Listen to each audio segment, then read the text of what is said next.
Baik, hari ini kita akan mencoba melakukan evaluasi dan di sini kita akan coba diskusi terlebih dahulu ya. Untuk kasus yang kalian sudah kerjakan minggu lalu. Jadi sifatnya di sini diskusi terbuka. Bisa dilihat di share screen-nya, itu adalah pertanyaan-pertanyaan yang kalian sudah kerjakan minggu lalu. Kita mulai dari kasus yang ini ya. Manakah yang lebih efisien untuk PPh badan? Apakah karyawan yang mendapatkan uang saku untuk setiap perjalanan dinas ataukah karyawan yang diberikan tunjangan dinas atau lamsam setiap bulannya? Ada yang mencoba untuk menjelaskan siapa yang bisa?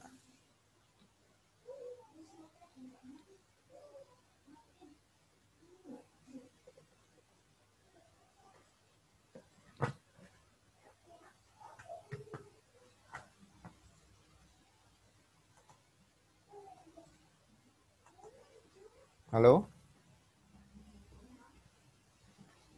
Yang mana yang lebih efisien untuk PPh badan?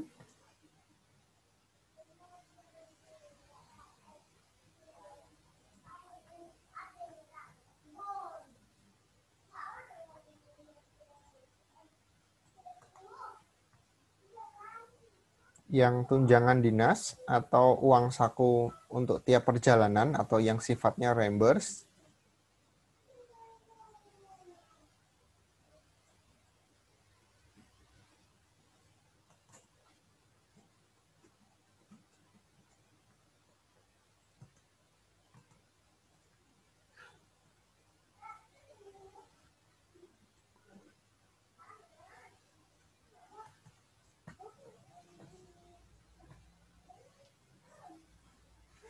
Oke, Cesta, tunjangan dinas. Alasannya apa tunjangan dinas? Karena tunjangan itu kan mengurangi penghasilan bruto ya. Mengurangi bruto. Oh, ini untuk PPh badan ya? Oh, Untuk PPh badan.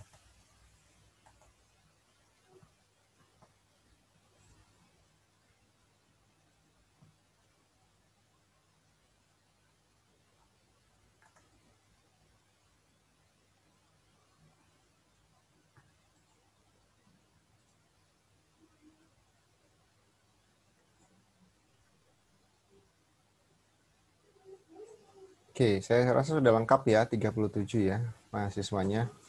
Ya, baik untuk PPh badan. Kalau ada uang saku setiap perjalanan dinas, berarti sistemnya reimburse atau ikut ke gaji. reimburse. Reimburse, oke. Kalau tunjangan dinas itu nempel di punyanya karyawan atau bukan?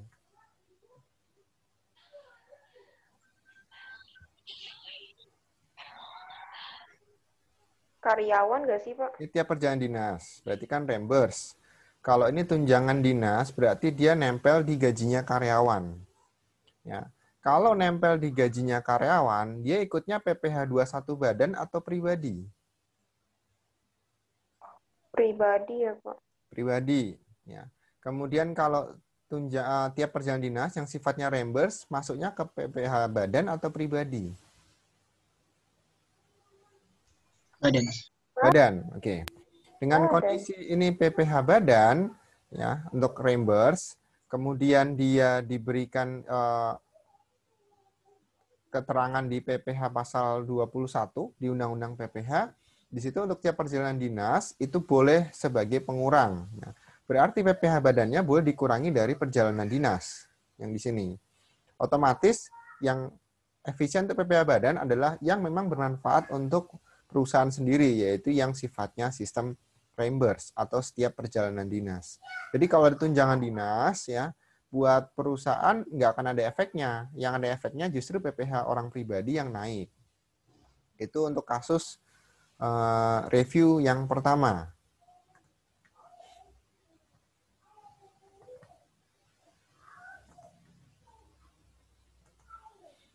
Yang kedua, mari kita lihat. Manakah yang lebih efisien untuk PPh badan? Karyawan yang dapatkan makanan catering dari kantor, jadi makan siangnya dikasih dalam bentuk catering, atau diberikan tunjangan makan? Catering, Pak, kalau menurut saya ya. Ya, logikanya sama seperti tadi. Kalau makanan Iya. diberikan dalam bentuk catering, yang bayar adalah perusahaan. Dan itu termasuk dalam bagian natura yang boleh dikecualikan. Sehingga dia tidak akan mengganggu PPh orang pribadi, tapi bisa menjadi pengurang untuk badannya. Kasus yang ketiga.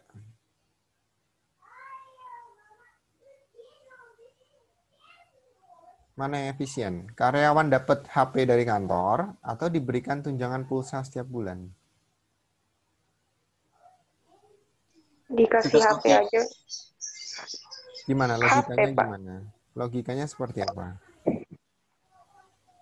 Logikanya sama kayak alasan Bapak awal jelasin tadi, Pak. Kalau tunjangan pulsa jatuhnya ke kita sendiri. Tapi kalau fasilitas HP kan yang bayarin kantor. Oke. Eh, satu itu betul. Yang kedua, kita punya alasan lain ya. Coba kalau kalian hitung, misalnya fasilitas handphone. Beli satu handphone berapa dan dia dipakai untuk berapa lama? Kan pembelian cuma satu kali ya. Tapi kalau tunjangan pulsa bulanan, kalian hitung nih, kalau satu bulan dapat 100.000, ya, satu tahun berapa? 1,2. Itu untuk satu karyawan. Satu karyawan. 2 tahun 2,4, 3 tahun 3,6. Artinya dengan satu fasilitas HP saja itu sudah bisa menutup untuk biaya pulsa selama 3 tahun yang nempel di satu karyawan. Itu satu karyawan ya. Jadi kalau dibuat dari efisiensi biaya, fasilitas HP lebih murah sebetulnya. Apalagi kalau beli banyak, biasanya kan perusahaan dapat potongan ya. Itu dari fasilitas HP. Dari sisi pembiayaan juga ini ditanggung oleh perusahaan. Perusahaan boleh sebagai pengurang, tapi untuk fasilitas HP di aturan PPh pasal 21 itu cuma 50% ya untuk direksinya. Jadi tidak 100% pengurangnya, tapi cuma setengahnya. Kalau kita lihat di koreksi fiskal kan 50%. Kasus yang keempat, mana yang lebih efisien? Karyawan dapat fasilitas bis antar jemput atau diberikan tunjangan transport bulanan.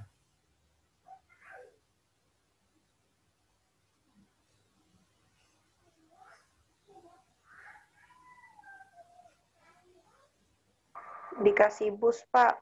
Dikasih bus ya, jadi yang bayar perusahaan, lebih efisien sebagai pengurang dalam bentuk natura bagi karyawan.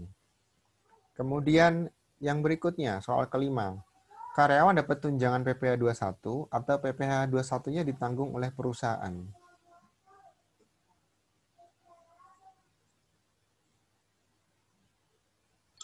PPh 21 ditanggung oleh perusahaan. Kenapa? Kalau misalnya tunjangan PPh 21 kan kayaknya yang masuk ke perhitungan yang karyawannya Pak, yang pribadi. Betul. Kalau PPh 21 ditanggung oleh perusahaan, boleh sebagai pengurang apa enggak? Waduh, saya udah lupa lagi.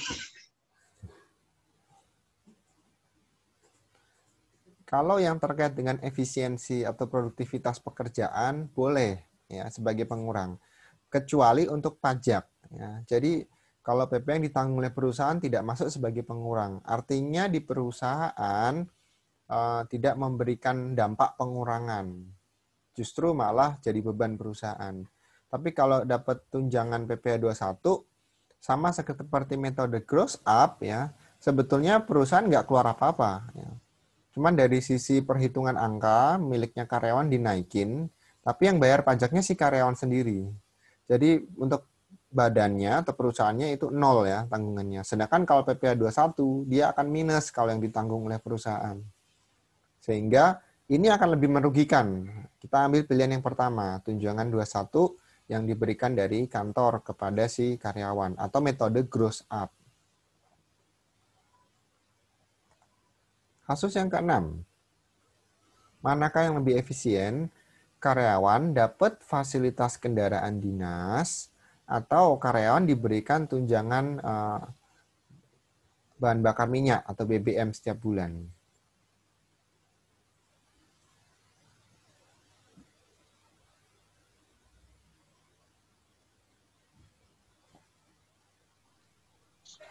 Fasilitas Kendaraan kendaraan. dinas. Fasilitas kendaraan dinas, kenapa?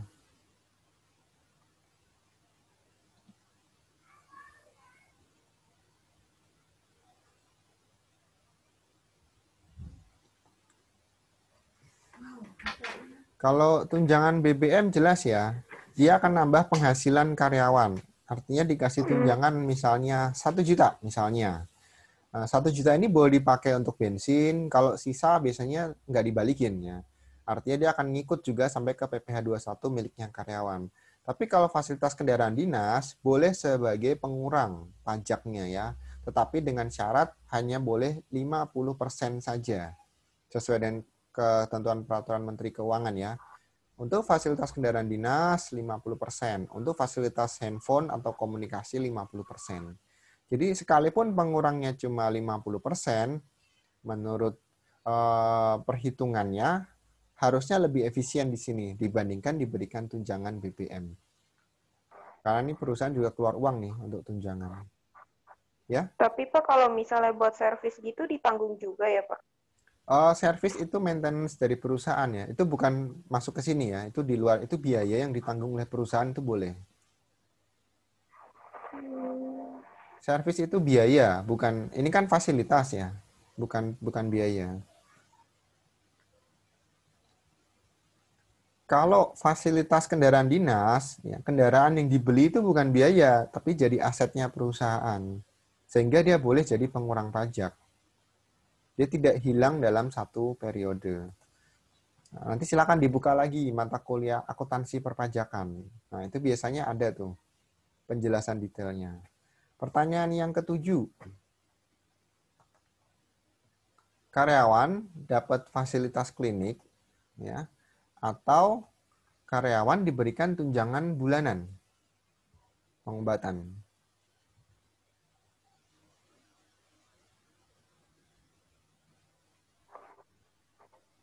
Dibayarin Pak fasilitas klinik. Kenapa? Alasannya seperti apa?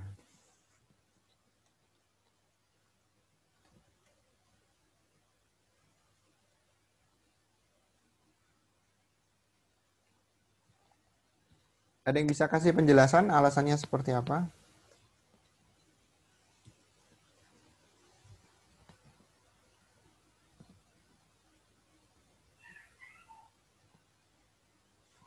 Ini sama-sama boleh dijadikan pengurang ya, baik untuk pribadi ya maupun untuk kalau untuk PP 21 orang pribadi pasti naik, tapi kalau untuk perusahaan ini sama-sama boleh jadi pengurang. Mau bikin klinik boleh, mau kasih tunjangan bulanan boleh. Artinya semua dijadikan pengurang. Nah, kasusnya kalau dua ini sama-sama boleh menjadi pengurang pajak. Otomatis sama-sama memberikan manfaat ya. Tapi kan kita harus milih mana yang terbaik, mana yang lebih efisien. Nah, sekarang kita lakukan perhitungan. Ya. Untuk perusahaan yang misalnya dia punya karyawan nih, karyawan. Katakanlah 500 orang karyawan aja. Dari pengalaman saya, kalau ada 500 karyawan, biasanya butuh asuransi untuk tunjangan ya, tunjangan bulanan, butuh asuransi itu sekitar 2 miliar per tahun. Itu 500 karyawan ya. Artinya asuransi tersebut bisa hangus tuh. Dikasih ke karyawan, mereka mau sakit, nggak sakit ya habisnya 2 miliar dalam waktu 1 tahun untuk tunjangan kesehatan. Nah, kalau dibelikan klinik kesehatan atau 2 miliar itu dijadikan bentuk klinik, bikin klinik kesehatan berapa sih mungkin? Ya, katakanlah 4 miliar gitu ya. Kliniknya agak bagus, ada klinik kesehatan umum, ada klinik gigi misalnya gitu ya, punya alat-alat yang lumayan canggih, itu bisa sampai 4 atau 5 miliar. Satu kali bangun. Nah, perusahaan keluar uang 1 kali bangun 4 miliar. Kemudian diberikan tunjangan atau diberikan tunjangan misalnya 2 miliar per tahun. Berarti kalau 3 tahun saja sudah habis 6 miliar dan sifatnya hangus. Tapi kalau klinik umurnya bisa lebih dari 3 tahun, misalkan 5 tahun atau 6 tahun. Jadi secara keuangan dia lebih menguntungkan, ya, lebih menguntungkan dibandingkan diberikan tunjangan. Tapi secara fasilitas dia akan sama. Itu untuk kasus yang ketujuh. Jadi lebih efisien dibuatkan klinik. Nah, sekarang kasus efisiensi yang terakhir. Mana yang lebih efisien?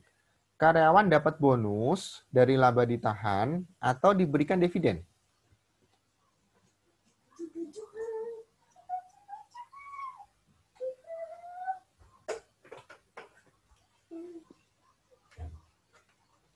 Mana yang lebih efisien? Dapat bonus, laba ditahan, atau bonus dividen?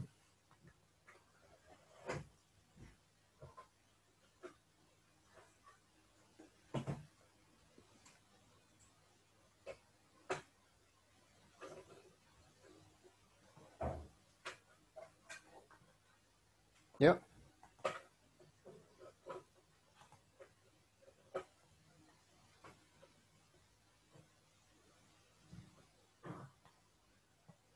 Welcome back, Tersa. Ya. Yuk, mana yang efisien? Dapat bonus dari laba ditahan, bentuknya saham, atau dividen? Kenapa ya? Premium ya?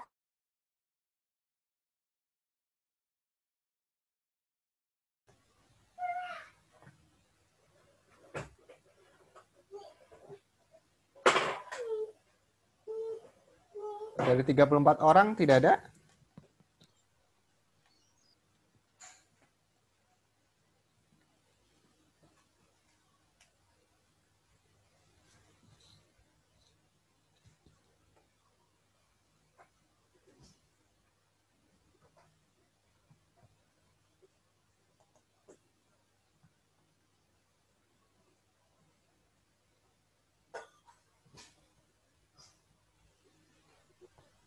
Kurang Ya, paham, Pak, kalau soal yang ini. Oke. Kalau kasus yang di sini, bonus dari laba ditahan, itu artinya karyawan dapat bagian dari laba ditahan, entah itu dalam bentuk saham atau bisa juga dalam bentuk tidak harus saham sih, dia bisa dalam bentuk kepemilikan, kepemilikan yang non saham. Tapi kebanyakan kalau dia go public pasti saham. Nah, yang kedua adalah dividen, atau karyawan bisa langsung dapat dividen tunai biasanya. Nah, kalau dividen tunai, berarti dia kena pajak atas dividen. Kalau laba ditahan, dia kena atas pajak penghasilan. Ini kan tambahan nih, bonus. Nah, PPh atas bonus. Nah, PPh atas bonus dengan dividen itu kan berbeda. Kita ambil contoh karyawan yang dia tarif pajaknya paling rendah, 5%, gitu ya. Kalau 5% berarti bonus dari laba ditahan ini lebih efisien. Kenapa? Karena sama-sama dikasih ke karyawan, karyawan cuma kena pajak 5%. Tapi kalau dikasih dividen, 15%. Seandainya karyawan penghasilannya antara 50 juta sampai 250 juta dalam waktu 1 tahun, kena pajaknya 25%. Nah, kalau 25%, maka bonus dividen jadi lebih ideal. Karena cuma 15% nih pajaknya. Sedangkan kalau dia kena di sini, pajak atas bonusnya jadi kena tarif 25%. 10% lebih tinggi daripada pajak dividen. Untuk kasus ini jelas? Jelas, Pak. Oke. Masih ada yang mau ditanyakan untuk kasus dari efisiensi PPh badan?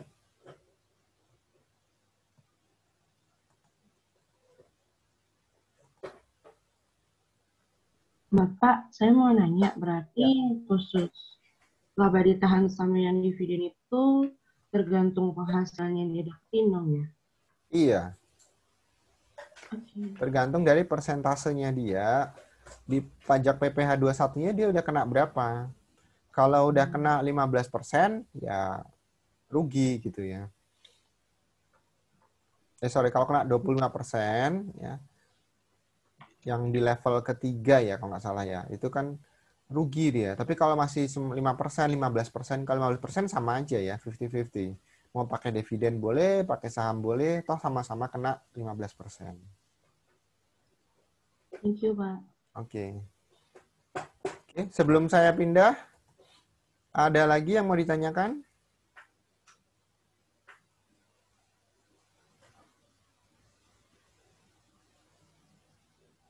Tidak ada? Baik, ini adalah bagian yang berikutnya untuk evaluasi yang ada hari ini.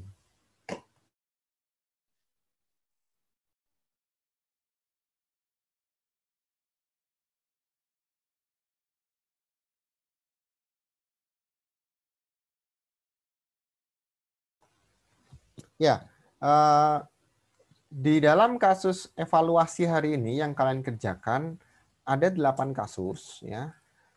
Dari mulai yang TK, statusnya TK, sampai yang statusnya dari TK 0 sampai statusnya K3.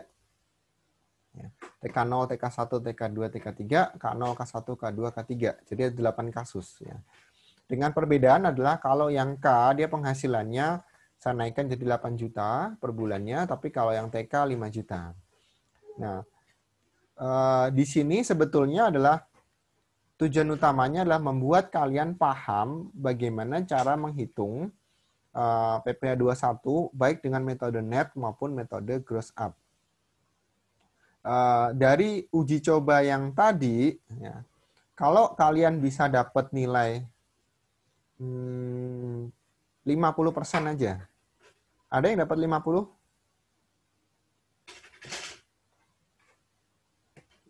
Ada yang dapat 50?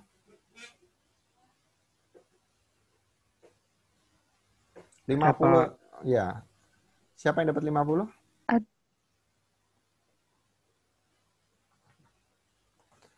Kalau kalian bisa dapat nilai 50 saja, itu untuk yang TK itu sudah betul semua. Ya, karena di situ yang K, saya salah masukin hasilnya ya. Jadi nanti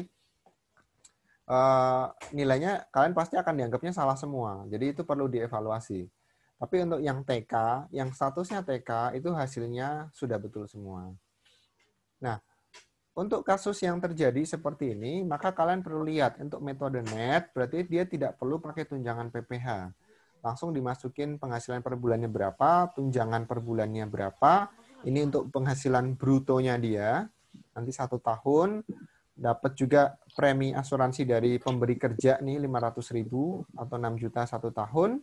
Kemudian iuran JHT yang dibayar pegawai ini adalah iuran yang menjadi pengurang pajak.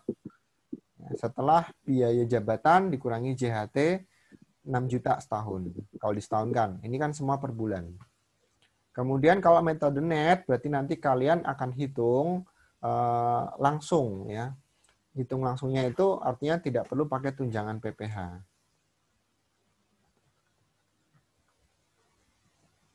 Nah, sebelum saya cek, saya mau tanya dulu, tadi kalian hitungnya manual atau bagaimana? Atau ada yang bisa share bagaimana cara melakukan perhitungannya? Manual, Pak. Kalau Manual? saya ya. Ya. Iya, Iya. Semuanya manual? Iya, Pak. Iya, Manual, Pak. Pak. Semuanya manual ya? Aduh. Iya, Pak. Ada yang tidak manual? Tidak manual itu seperti apa, Pak? Tidak manual seperti apa? Oke, baik. Kita sebenarnya tinggal punya waktu 10 menit ya. Yang tadi pakai akun pribadi. Oke, saya akan ambil contoh seperti ini. Status TK2, saya ambil contoh yang gross up saja ya. Ini net juga, sorry. Net lagi. Gross up. Nah, satu contoh aja ya. Wajib pajak punya NPWP, statusnya K3, penghasilan bulanannya 8 juta, tunjangan per bulan 2 juta, premi asuransi 500.000, JHT 800.000. Nah, kalau kalian nanti memang berprofesi di bidang perpajakan, entah sebagai auditor pajak, atau akuntan pajak, atau konsultan pajak, pakai saja kalkulator PPh. Ya, untuk perhitungan manual silahkan boleh, tapi itu untuk mata kuliah pajak 1 dan pajak 2 saja ya. Begitu masuk ke akuntansi perpajakan, kalian harus lebih cepat, apalagi dengan kondisi online seperti ini. Nah, kita masukkan saja ke kalkulator PPh. Ini saya ambil contoh kalkulator PPh-nya. Tadi statusnya dia NPWP, kemudian dia K3. Betul ya? Metodenya gross up. Dia dapat gaji 1 bulan 8 juta, kemudian dapat tunjangan lain-lainnya tadi 2 juta, 8 juta ya.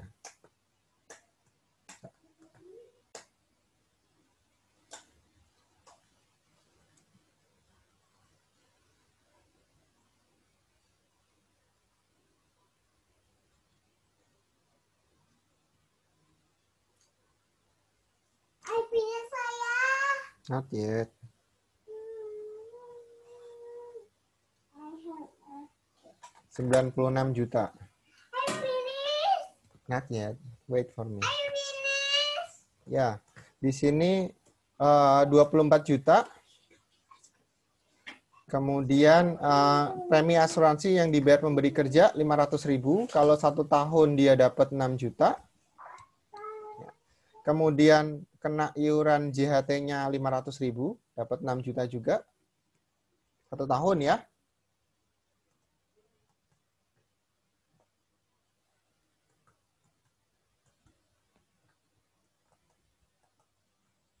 Kemudian kalian tinggal hitung. Nah, untuk kasus ini statusnya K3, ya, kemudian metodenya gross up, gajinya 8 juta sebulan atau 96 juta setahun, tunjangannya 24 juta setahun, preminya 6 juta setahun, dibayar pemberi kerja, kemudian JHT-nya dia 6 juta, biaya jabatannya maksimal 6 juta, maka bisa dihitung di sini netonya sekian, ini PTKP-nya maksimal, PTKP untuk K3. Ya, kalau maksimal kan ada I-nya, KI3. Kemudian PKP setahunnya sekian, PPh 21-nya 2,2. Kemudian ini sama, terhutang, dan ini setahunnya. Ya. Yang setahun sekian. Jadi, dari perhitungan di sini, ketemu angka 2,21, ini jadikan tunjangan PPh. Jadi, tunjangan di sini sebetulnya dipakai untuk membayar pajak yang harusnya disetorkan oleh si wajib pajak. Kalau pakai cara seperti ini harusnya relatif lebih cepat. Oh, Pak, berarti kita boleh pakai ini ya, Pak? Ya, Oh, Bapak kenapa nggak boleh. ngomong, Pak? Kita ngitung Iya, capek-capek, Pak. Oh, nggak apa-apa. Justru itu harus jadi pengalaman buat kalian. Nggak apa-apa. Kertas berlembar-lembar, nilai 25, mati lampu lagi. Iya bener, Pak. Sumpah dah. Ya nggak apa-apa. Itu Astaga. membuktikan bahwa memang kalian betul-betul mahasiswa. Hitungnya manual ya. Tapi kata Bapak tadi itu salah. Itu pajak 1 sama pajak 2. Sekarang udah perencanaan pajak beda lagi. Pakai ini Yaudah kan nanti boleh. kita ujian pakai ini aja ya, Pak. Oh, silahkan. Jadi tipe kasusnya Ya udah, sama ya. Tipe kasusnya nanti akan sama. Misalnya saya akan pakai contoh, kalau kasusnya seperti ini berapa PPh-nya. Toh ujian kalian online kan? Silahkan mau pakai ini boleh, mau pakai kalkulator. Kalau yang punya daya juang tinggi, mau nulis berlembar-lembar silahkan gitu ya. Kalau ini sih lebih Tadi efisien. ada Pak yang nanya, Pak. Siapa tuh? Mm-mm. Ada yang nanya, Pak. Saya lupa. Sil, ini ngerjainnya pakai kalkulator PPh apa gimana? Saya mikir. Saya cuma ada kalkulator Saintek, Pak. Oh, nggak apa-apa. Kan ini di sini kan tinggal masukin jawaban. Kan saya nggak nanya pakai apa. Iya, kan? elah. Ya udah tuh tadi siapa yang nanya tuh boleh tuh. Boleh. Pak, kalau silahkan. misalkan hasilnya beda koma di 0 yang paling belakang gitu nggak apa-apa, Pak? Beda koma yang di mana? Kan tadi Bapak kan Hitungan hasilnya iya. 22 10 500. Iya. Kalau saya 22 10 526. Saya Betul. juga sama Visaka, Pak. Ya, yang 526. Iya, Pak, Kan manual kalian sama hitung kalkulator manual. beda-beda. Oh, enggak. Sama, Iya. mestinya sama. Jadi kalau kalian hitung manual, itu betul 526. Tapi ingat, Undang-Undang Pasal 17 ya mengenai perhitungan pajak dibulatkan ke bawah, kan? Di pajak satu. Oh, jadi kalau 526 jadi 500 gitu, Pak? 500, iya. Kita nggak ada 26 sen. Paling kecil berapa? 500. 500. Atau 1.000 kalau misalkan 800 berapa ke bawah 500. Kalau 1.200 Pembulatannya. iya. Oh, Pembulatannya ke bawah kalau untuk pajak. Itu kan ada di aturan dasar di KUP ada, di PPh 21 untuk di pajak 1 ada. Itu mungkin Oh, konsepnya pajak sudah 1 ya, kalian Pak. lupakan kali. Karena udah terlalu lama ya. Pak, izin bertanya, Pak. Ya. Yang ini kan jawabannya itu 2.210.500 ya, Pak? Ya, betul. Ini Tapi yang di gross up, ya? pas tapi di itunya salah, Pak. Saya jawab Iya. segitu tapi salah. Tadi saya bilang yang statusnya TK itu betul semua, yang statusnya K salah. Oh, Jadi nggak apa-apa, oke Pak. Terima kasih. nggak usah dicek, nggak masalah. Berarti Evaluasi ini nggak ngaruh ya, Pak? apa? Nilainya nanti nggak berpengaruh kan, Pak? Oh iya, baru saya mau ngomong. Evaluasi yang saya berikan hari ini, kalau kalian cek ya di sini, itu sifatnya ungraded. Artinya nggak dinilai. Ungraded. Jadi mau kalian 0 nilainya misalkan gitu ya, atau nilainya banyak tuh uncategorized. 25, Pak. Iya. Grade to pass-nya 0, jadi 0 pun tetap lulus ya. Ini kan saya buktikan Di sendiri. prank. Iya. Grade to pass-nya Prank 0. abis, gila. Jadi kalau kalian 0 pun dianggap lulus. Karena ini sebetulnya adalah untuk mencoba kalian nanti kalau ke depannya bentuk ujiannya akan saya buat seperti ini. Ini test drive aja. Ini kalau kayak kalian gini ujiannya bisa nggak? Gitu. Formatnya sama ya Tapi nanti. nanti kalau ujian dihalalin juga nggak tuh, Pak? 0 dilulusin gitu. Oh, silahkan. Kalau ujian enggak dong. Ujian kita pakai aturan nilai kita. Oh. Kalau untuk Ya. latihan boleh.